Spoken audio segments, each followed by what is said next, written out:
ఇది రాజకీయం కావని ఎవరి గురించి అయితే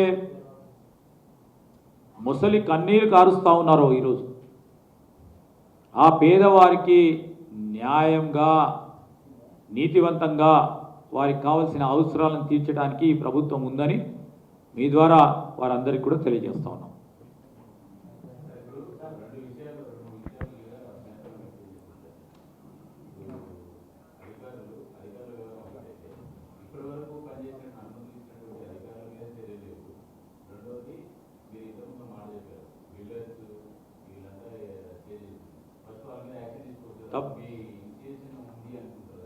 తప్పకుండా ఆ కార్యాచరణ మొదలైంది.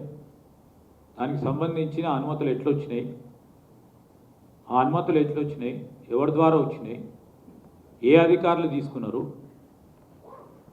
ఏ సంస్థలకు ఇచ్చిండ్రు, ఆ సంస్థ నిర్మాణాలు ఎవరు చేసిండ్రు, చేసి వీళ్ళందరినీ బాధపెట్టింది ఎవరు, ఈరోజు వారిపైన కూడా తప్పకుండా చర్య తీసుకోవటం జరుగుతుంది.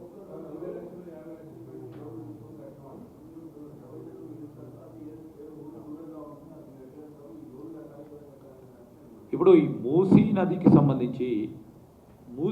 సంబంధించిన ఒక అంశం, హైడ్రాకి సంబంధించిన ఒక అంశం. మూసీ నది పరిహారిక ప్రాంతంలో ఉన్న ఎవరికైతే పేదవారు ఉన్నారో వారందరినీ కూడా గుర్తించి ఎవరైతే డబుల్ బెడ్రూమ్ ఇళ్ళకి వెళ్తారో వారికి ఇచ్చే ప్రయత్నం చేస్తున్నాం. ఎవరైతే ఒప్పుకొని ఈరోజు ముందుకు వస్తూ ఉన్నారో కౌన్సిలింగ్ చేస్తూ ఉన్నారు మా అధికారులు. రెండోది పక్కడబందీగా ఈరోజు అపార్ట్మెంట్ కట్టి వాళ్లకు మీరు చెప్పినట్టు లోన్లు తీసుకున్న వారికి ఏం చేయాలని కూడా ప్రభుత్వం మరి స్టడీ చేయాలని ముఖ్యమంత్రి గారు కోరటం జరిగింది.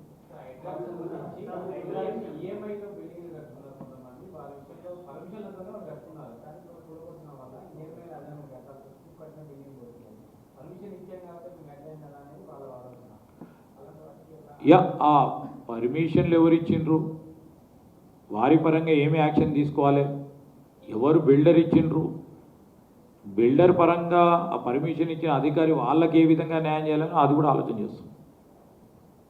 తప్పకుండా చేయాలి. వాళ్ళు తప్పుడు పేపర్లతోని తప్పుడు పర్మిషన్లు ఇచ్చిన అధికారి కానీ వారి సంబంధించి వారికి తప్పకుండా వారికి ఆన్సర్ చెప్పాలి. ప్రభుత్వం ఇంకో పక్షాన మానవీయ దృక్పథంతో ఏ విధంగా వీరి అవసరాలను తీర్చే ప్రయత్నం చేయాలని ఒక పక్షాన ఆలోచన చేస్తాం.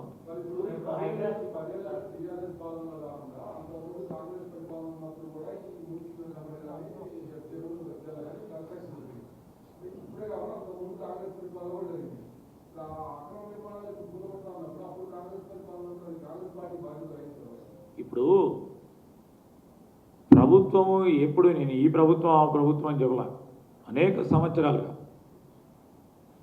జరిగిన సంబంధించి దాని వెనుక ఎవరు ఉన్నారు, ముందెవరు ఉన్నారు, తెలిసి తప్పు చేసిండ్రా, తెలియక తప్పు చేసిండ్రా, అన్నింటిని కూడా బేరీ చేస్తామని చెప్పినాం.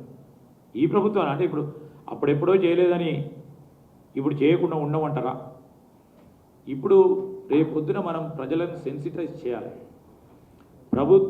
ప్రజల పక్షాన నిలబడి